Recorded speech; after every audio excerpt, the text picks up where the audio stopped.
नमस्कार मंडळी, मी शीतल आणि तुम्ही पाहताय दिल्लीकर मराठी। या व्हिडिओमध्ये आपण देवपूजा आणि मासिक धर्म याविषयी बोलणार आहोत।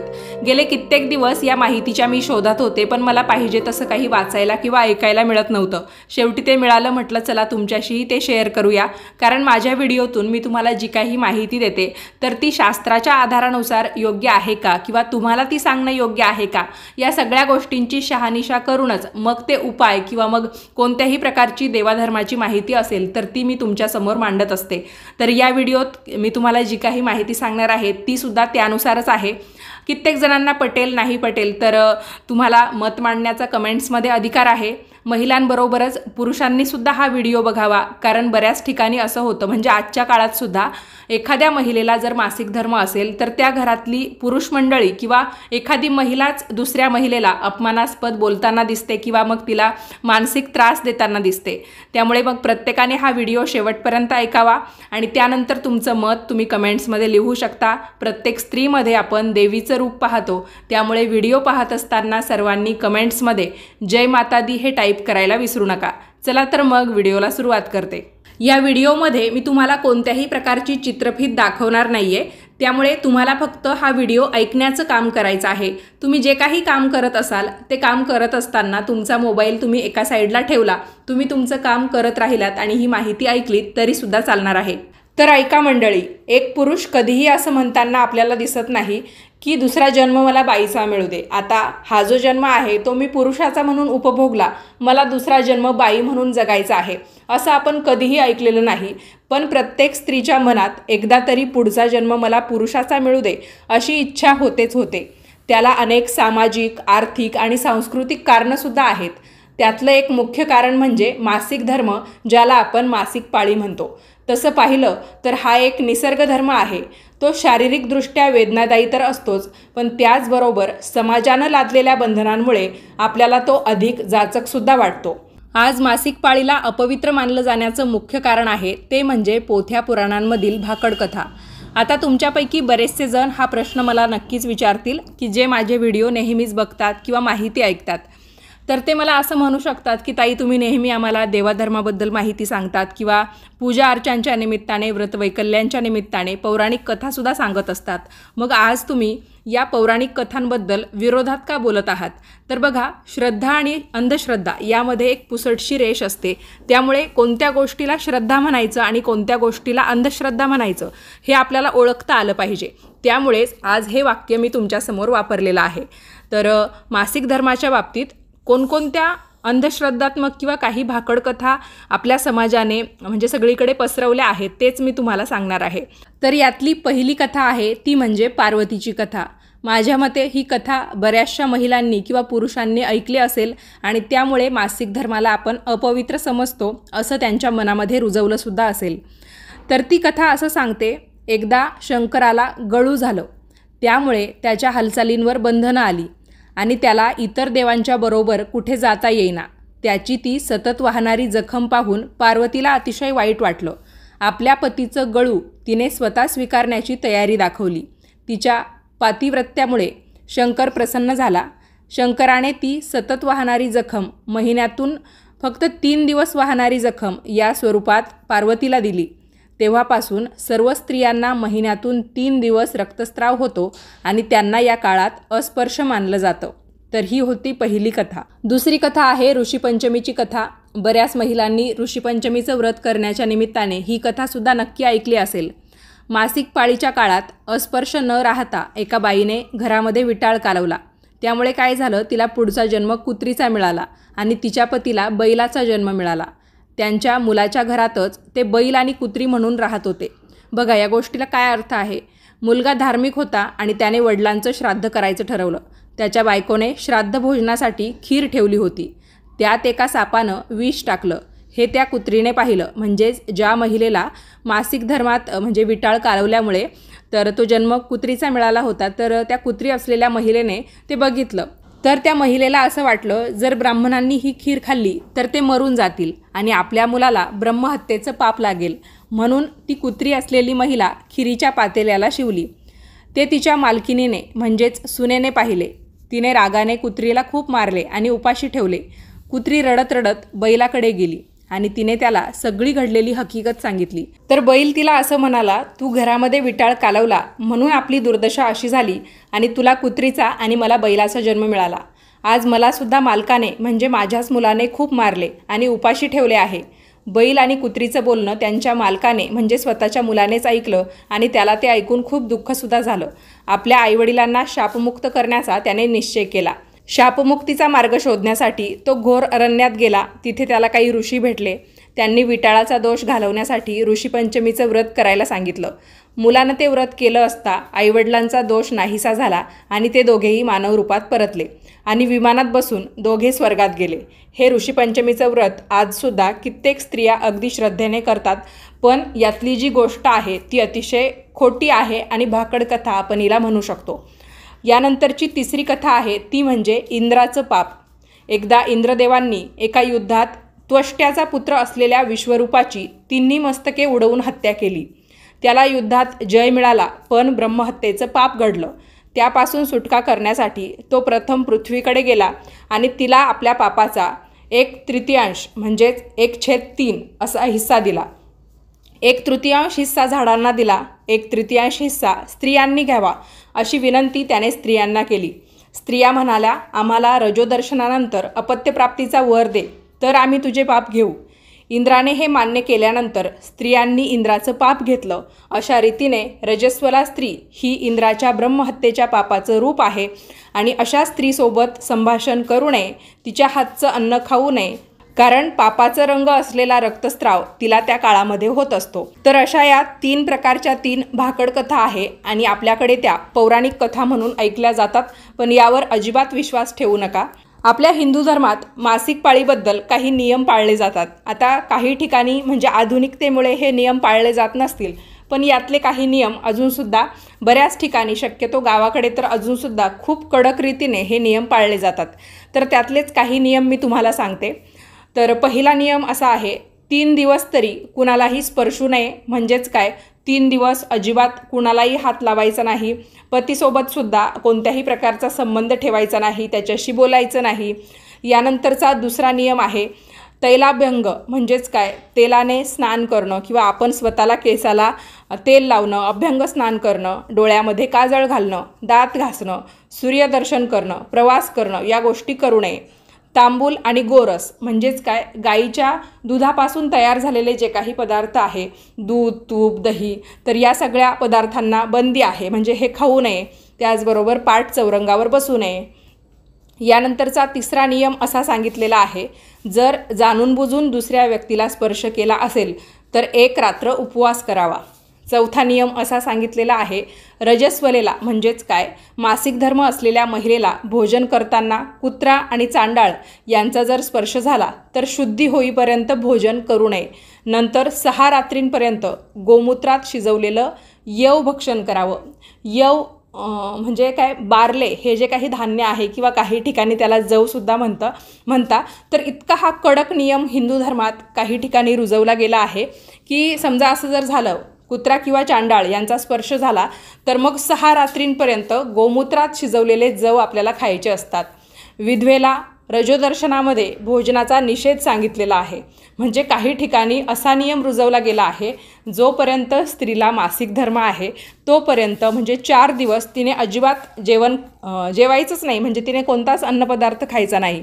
अर्थातच आता आपण हे नियम पाळत नाही, पण काही ठिकाणी महिलेला बाजूला का होईना बसवलं जातं किंवा मग घरातीलच एखाद्या लहान मुलाचा त्या जर महिलेला स्पर्श झाला तर मग गाईला शिवू नये किंवा गाईचं दर्शन घेऊ नये, हा नियम अजूनसुद्धा पाळला जातो.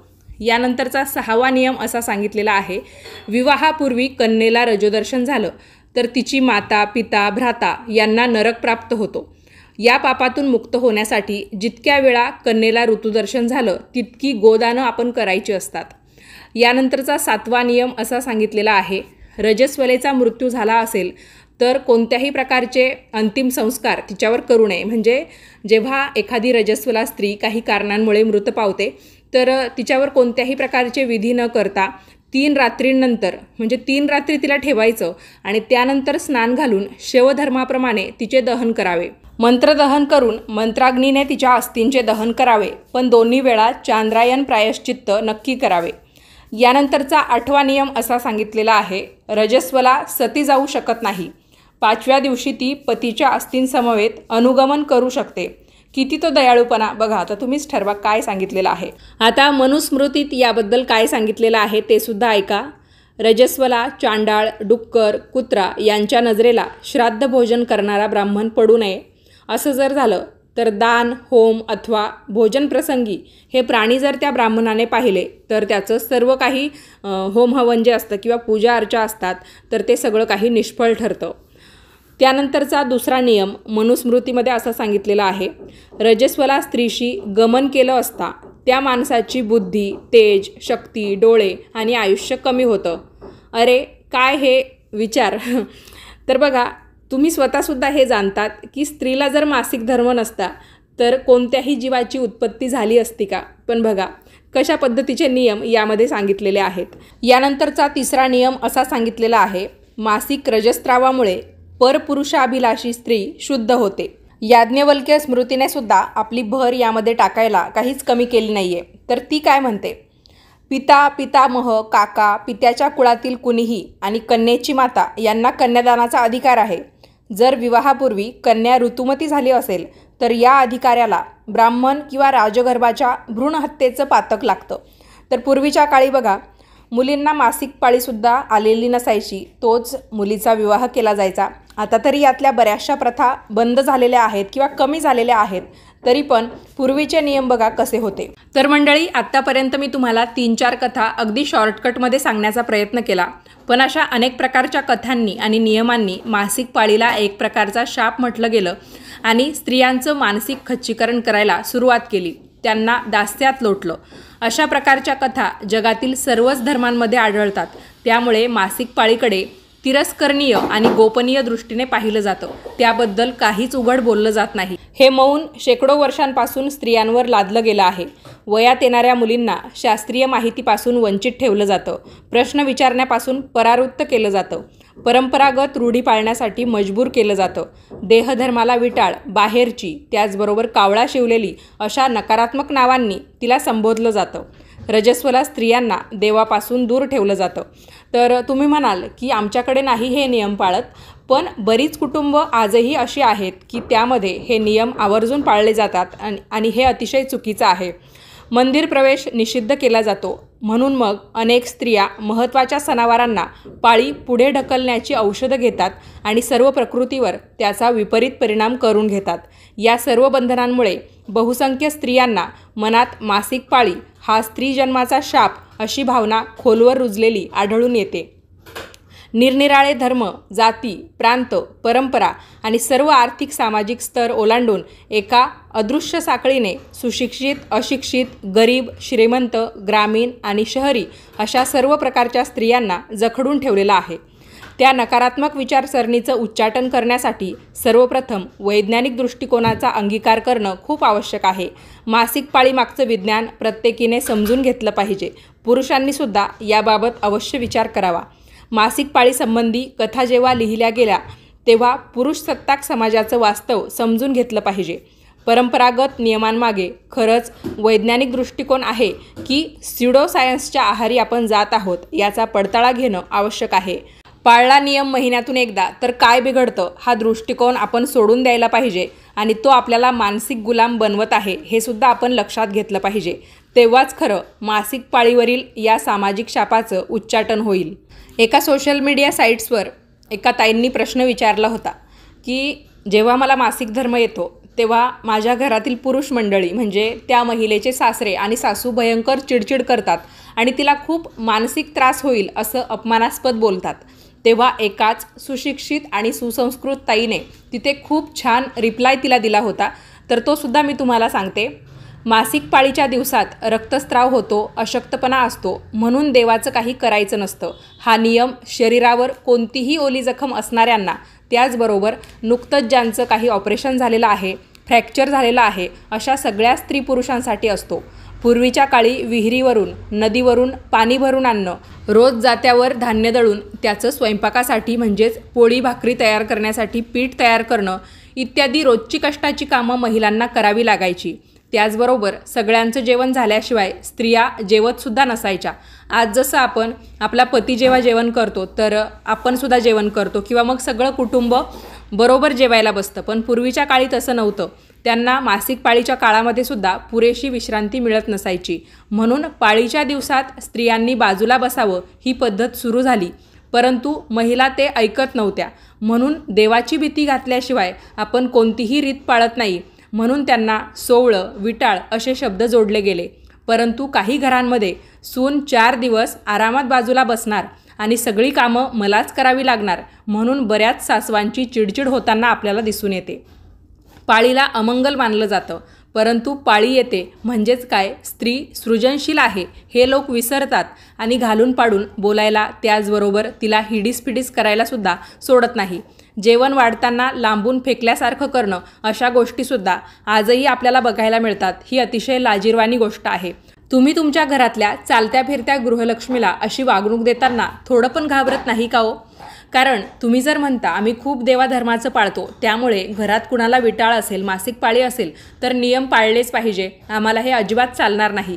पण हे कितपत योग्य आहे? जर तुम्ही मूर्तीमधल्या म्हणजे मूर्ती ज्या असतात त्यामध्ये तुम्ही देव पण बघतात, तर माणसामध्ये तुम्ही देव का शोधत नाही? आणि असं वागणं खूप चुकीचं आहे. तुम्हीही जेव्हा तरुण वयात होतात किंवा तुमचाही एक काळ होता की जोपर्यंत तुम्हाला मासिक धर्म येत होतात, तर तुम्हाला कुणी अशी वागणूक दिली असती तर तुम्हाला ते चाललं असतं का? किंवा मग काही सासवांच्या बाबतीत हे घडून येतं किंवा काही महिलांच्या बाबतीत हे घडून येतं की आमच्या काळात आम्हाला खूप वाईट वागणूक दिली, मग त्याचा रुसवा तुम्ही तुमच्या सुनांवर, तुमच्या मुलींवर काढण्यात काहीच अर्थ नाही आहे. तर प्रत्येक स्त्रीने, प्रत्येक घरातील पुरुषांनी या बाबतीत जागरूक होणं खूप आवश्यक आहे. त्याचबरोबर त्या ताईंनी एक वाक्य अतिशय सुंदर लिहिलं होतं, ते म्हणजे तुम्ही सर्वप्रथम शांत व्हा, तुमच्या मिस्टरांना विश्वासात घेऊन डॉक्टरांच्या मदतीने या गोष्टी समजावून सांगा, त्यानंतर सासू सासऱ्यांशी बोला. त्याचबरोबर नवीन लग्न झालेली सून असेल तर तिच्यावर प्रेग्नन्सीचं सुद्धा प्रेशर असतं, तिची पाळी आली की सासूची चिडचिड होते, हा विषय असेल तर ते डॉक्टरांकडून त्यांना समजावून सांगा. फक्त सगळं शांतपणे, आत्मविश्वासाने आणि योग्य शब्दात बोला, म्हणजे कोणत्याही प्रकारचे इतर वाद वाढणार नाही. तर मंडळी, आजच्या व्हिडिओमध्ये मी तुम्हाला मासिक धर्म आणि देवपूजा याबाबत कोणकोणत्या प्रकारच्या भाकड कथा किंवा कोणकोणत्या प्रकारचे गैरसमज आपल्या हिंदू धर्मामध्ये पाळले जातात याबद्दल सविस्तर सांगितलं. अजून बरीचशी माहिती माझ्याकडे आहे, तर तुम्हाला ही माहिती कशी वाटली तुम्ही मला कमेंट्समध्ये सांगायचं आहे. पुढचे भाग ऐकण्यासाठी तुम्ही उत्सुक असाल तर तेही सांगा, म्हणजे मी तुमच्यासमोर ते लवकरात लवकर घेऊन येईल. व्हिडिओ बघितल्याबद्दल तुम्हा सर्वांचे खूप खूप आभार.